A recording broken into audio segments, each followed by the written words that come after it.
দেখো আমরা আজকে একটা কোশ্চেন করব যে ব্যাপন নিয়ে আর একটা কোশ্চেন ছিল। ধরো এভাবে একটা তোমাদের কাঁচ নল দেওয়া থাকবে, কাঁচ নল তো এই পাশে তুলে লাগানো থাকবে, এই পাশেও তুলে লাগানো থাকবে। আর ধরো এখানে এটা এ প্রান্ত, এটা বি প্রান্ত। তো ধরো এই প্রান্তে অ্যামোনিয়া সিক্ত তুলা, আর বি প্রান্তে হাইড্রোক্লোরিক অ্যাসিডের সিক্ত তুলা লাগানো আছে। তো ধরো এটা পুরোটা 30 সেন্টিমিটার লম্বা। এখন বলছে কোথায় সাদা ধোঁয়া সৃষ্টি হবে, কোথায় সাদা ধোঁয়া সৃষ্টি হবে। তাহলে আমরা কোশ্চেন যদি সলভ করি, দেখো আমরা কোশ্চেন যদি সলভ করি, সলিউশনে যদি যাই, এটা কিভাবে করবো দেখো। লিখবা যে ধরি এ হতে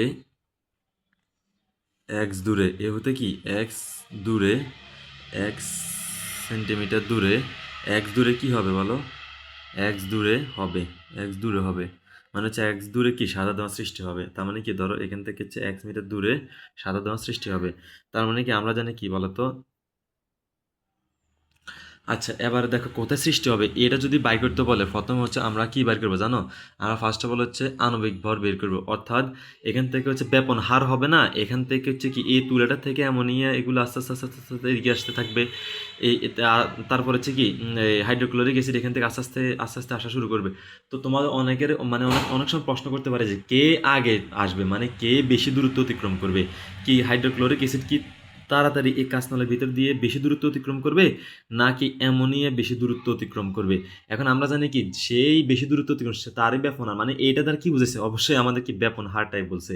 এই কারণে এখান থেকে ব্যাপন হবে, অ্যামোনিয়া থেকে ব্যাপন হবে, হাইড্রোক্লোরিক থেকে ব্যাপন হবে, ব্যাপন হারটা বলছে। তার মানে ব্যাপন হার যে বেশি সেই তো সবচেয়ে দূরে এই দূরে অবস্থান করে। অর্থাৎ তোমাদের অথবা বলতে পারে যে কোথায় সাদা ধোঁয়া সৃষ্টি হবে, অথবা কে বেশি দূরত্ব অতিক্রম করবে। আমরা জানি যার আণবিক ভর কম সে কি বেশি দূরত্ব অতিক্রম করবে। এইভাবে বের করলে কি প্রথমে আণবিক ভর বের করে ফেলবা, তারপর দূরত্ব বের করে ফেলবা। প্রথমে তোমাদের ফার্স্ট অফ অল তোমাদের কি বের করতে হবে। আমি বলছি কোথায় সাদা ধোঁয়া সৃষ্টি হবে, কোথায় সাদা ধোঁয়া সৃষ্টি হবে বলতে পারবা। আচ্ছা দেখো, এটা যদি কোশ্চেন করে যে কোথায় সাদা ধরি কি এক্স মিটার দূরে, ধরি এক্স মিটার দূরে, অর্থাৎ এক্স মিটার দূরে সাদা ধোঁয়ার সৃষ্টি হবে।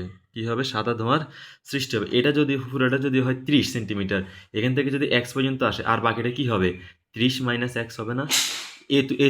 এতটুকু কি হবে, এতটুকু দূরে ধরো, এতটুকু এখানে আসে কি সাদা ধোঁয়া সৃষ্টি হবে। তার মানে এতটুকু দূরত্ব কত হবে, 30 - পুরোটা যদি 30 সেন্টিমিটার হয়, এক্স মিটার দূরত্ব গেলে এতটুকু যদি হয় এক্স, বাকিটা কি হবে 30 - এক্স না। 30 থেকে কি এক্স বাদ দিলে কি পুরোটাই হবে।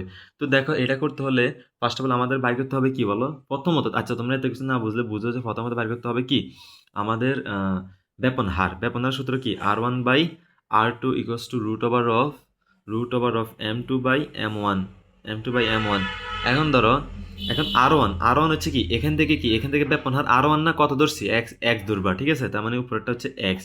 আর দেখো এইখান থেকে এটা থেকে এটা পর্যন্ত কি এই আর টু না, আর টু না ব্যাপন হার আর টু না, এটা ব্যাপন হার আর ওয়ান, এটা ব্যাপন হার আর টু। এখান থেকে এটা হচ্ছে এক্স দূরত্ব যায়, আর বাকিটা ধরবে কত 30 - এক্স, মানে যত সেন্টিমিটার লম্বা তার থেকে কি এক্স বাদ দিলে তো কি এই বাকিটুকু পাওয়া যায় না। পুরোটা যদি এক্স হয়, মানে এক্স মানে 30 সেন্টিমিটার, কি এক্স ইকুয়াল টু মানে 30 সেন্টিমিটার। তো পুরোটা যদি 30 সেন্টিমিটার হয়, তাহলে এতটুকু মান কত হবে, 30 - এক্স, 30 - এক্স হবে না। অবশ্যই এটা হবে কি 30 - এক্স, মানে আর টু হবে 30 - এক্স ইকুয়ালস টু √M2, মানে কি M2 আণবিক ভর, কার আণবিক ভর বলো তো, M2 এটা না, আর এটা কি M1। তার মানে কি M2 কি আণবিক ভর, হাইড্রোক্লোরিক অ্যাসিডের আণবিক ভর। আচ্ছা বলো তো HCl এর আণবিক ভর কত। HCl এর আণবিক ভর হাইড্রোজেনের পারমাণবিক ভর 1 প্লাস ক্লোরিনের পারমাণবিক ভর 35.5। তাহলে ক্যালকুলেশন করলে কত হবে 16.5, 36.5। আর এখানে অ্যামোনিয়া, অ্যামোনিয়া এর আণবিক ভর কত বলতে পারবা। অ্যামোনিয়ার আণবিক ভর নাইট্রোজেন 14 পারমাণবিক ভর, প্লাস হাইড্রোজেন পারমাণবিক 1, কয়টা হাইড্রোজেন আছে 3টে, 1 × 3, তার মানে কত 14 × 3 কত 17। এখন বলতে পারবা যে কে বেশি দূরত্ব অতিক্রম করবে। বেশি দূরত্ব এমসিকিউতে থাকতে পারে যে এই দুইটা গ্যাসের মধ্যে কে বেশি দূরত্ব, কে বেশি দূরত্ব অতিক্রম করবে। তো দেখো এখানে অ্যামোনিয়া আর হাইড্রোক্লোরিকের মধ্যে আমরা জানি কি যার যার আণবিক ভর কম সে তার ব্যাপন আর বেশি, এমনকি সে দ্রুত দ্রুত ছড়াই যাবে, মানে সে দ্রুত এইটার ভিতর দিয়ে চলে আসতে পারে, বেশি দূরত্ব অতিক্রম সে আগে চলে আসবে, বেশি দূরত্ব অতিক্রম করবে। তো দেখো এখানে কি হাইড্রোক্লোরিক অ্যাসিড 35-36.5 আণবিক ভর, আর এখানে তোমাদের এমনই হচ্ছে মাত্র 17, তার মানে যার আণবিক ভর কম সেই দূরত্ব বেশি অতিক্রম করবে না, তার মানে এমনই হচ্ছে খুব দ্রুত চলে আসবে, কিন্তু এখানে হাইড্রোক্লোরিক অ্যাসিড কি খুব কম দূরত্ব অতিক্রম করবে। এই কারণে তো আমি বলছি যে সাদা ধোঁয়াটা মেবি এখানে হইতে পারে, কারণ কেন, প্রথমে আণবিক ভর বের করে ফেলবা, যার আণবিক ভর বেশি সেই তো দূরত্ব বেশি আসি ধরো এই জায়গার মধ্যে, আর এটা আসে এই জায়গার মধ্যে, তো তখন দুইজনের ব্যাপনের মধ্যে অ্যাসিডের কারণে যে ব্যাপন হবে এখানে আসে একটা সাদা ধোঁয়া সৃষ্টি হবে, এটা বের করতে বলছে।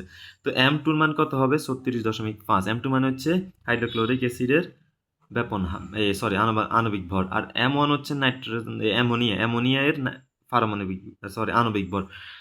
এরপরে তোমরা এখান থেকে এক্স এর মানটা বের করে নিবা, এক্স এর মান এখান থেকে এক্স এর মানটা বের করে নিবে, এক্স এর মানটা যত হবে তত, তার মানে লিখবে যে সুতরাং এই এক্স এর যে মানটা হবে লিখবে সুতরাং এত মিটার দূরে সাদা ধোঁয়ার সৃষ্টি হবে। ঠিক আছে, তার মানে আমি তোমাকে এখানে দুইটা কোশ্চেন, একটা হচ্ছে কি শিখিয়ে দিচ্ছি এমসিকিউর জন্য, যে যদি বলে যে কোনটি আগে বেশি ব্যাপিত হবে, তোমাদের কোশ্চেন থাকে অ্যামোনিয়া, হাইড্রোক্লোরিক অ্যাসিড, H2O, আর একটা অপশনে থাকবে ধরো কার্বন ডাইঅক্সাইড। এখন বলছে এই সেক্টর মধ্যে সবচেয়ে কে কার ব্যাপন হার বেশি অথবা কে আগে ব্যাপিত হবে, এগুলো বললে কি মনে করবে তাদের চেয়ে আণবিক ভর বের করতে বলছে। মানে হাইড্রোক্লোরিক অ্যাসিড হচ্ছে 36.5, অ্যামোনিয়া হচ্ছে 17, হাইড্রোজেন কত 1 × 2 প্লাস অক্সিজেন কত 16, তার মানে কত 16 আর 2 কত 18, কার্বন আছে 12 প্লাস অক্সিজেন হচ্ছে কত 16 × 2 ইকুয়াল টু কত 32 আর হচ্ছে 44, তার মানে কোনটা বলো তো, তার মানে অবশ্যই হচ্ছে কি 16 হচ্ছে কি সরি 18 হচ্ছে পানি, কিন্তু সবচেয়ে হচ্ছে আগে আগে কে যাবে অ্যামোনিয়া যাবে। এবার তোমাদের এমসিকিউ একটা চলে আসবে, আর এখান থেকে এক্স এর মান যেটা বাইর হবে সেটা লিখবে যে এক্স, সুতরাং এত মিটার দূরে এক্স এর মান যত মিটার হবে এত মিটার দূরে সাদা ধোঁয়া সৃষ্টি হবে। শেষ। তাহলে আমরা সামনে আগাই।